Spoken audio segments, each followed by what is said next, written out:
Blinakmail umano ng abogado ni Zaldico si Pangulong Bongbong Marcos para raw hindi na maglabas pa ng mga video si Ko at kaladkarin ang pangalan ng Pangulo wag daw kansilahin ang kanyang passport. Hindi naman yan umubra kay PBBM. Diretsahan niyang sinabing makakansela ang passport ng dating kongresista at hindi nito matatakasan ang hustisya. Narito ang report ni Maricel Halili. I do not negotiate with criminals. Sarado ang pinto ni Pangulong Bongbong Marcos sa puganteng si dating Congressman Zaldico sa pamamagitan ng serye ng mga video ni Ko kung saan tinitira niya si PBBM. Sinubukan daw ng abogado niya na i-blackmail ang Pangulo. Titigil lang daw si Ko sa paglabas ng video kung hindi kakanselhin ang kanyang pasaporte. Buwelta ni BBM. Kahit maglabas ka na ng video ng lahat ng kasinungalingan mo na pag-destabilize sa gobyerno, gusto kong malaman mo, Zaldi, makakansela pa rin ang passport mo. Hindi ka na makakatakas sa hustisya. Agad itong itinanggi ng abogado ni Ko. Sabi ni Attorney Ruy Rundain, hindi siya nakipag-usap sa kahit sinong opisyal ng gobyerno para itigil ang pagkansela sa pasaporte ng kanyang kliyente. Dagdag pa niya, wala siyang kontrol sa paglabas ng video ni Zaldico.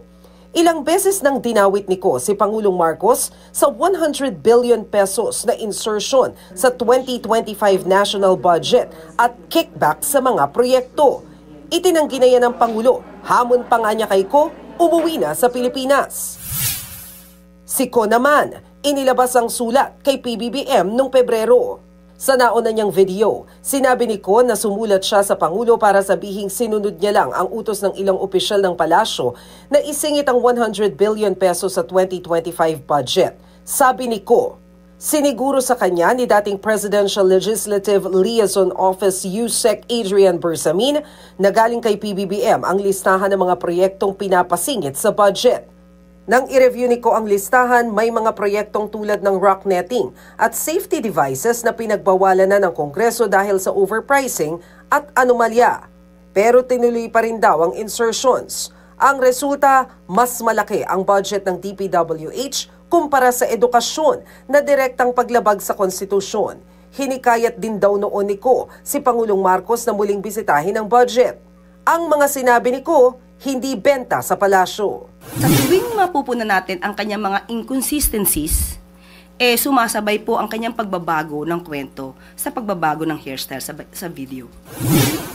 Sa investigasyon sa flood control scandal, inanunsyo ni PBBM na naglabas ng 2 freeze orders ang Anti-Money Laundering Council. Aabot sa 12 billion pesos ang kabuang halaga ng napa-freeze na ari-arian, kasama na ang 4 na bilyong pisong halaga ng air assets ni Zaldico.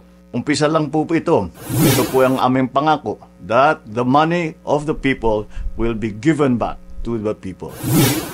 Nagbabalita mula sa Frontline, Maricel Halili, News 5. Mga kapatid, ako po si Ruth Cabal. Dito tayo sa totoo, dito tayo sa True FM.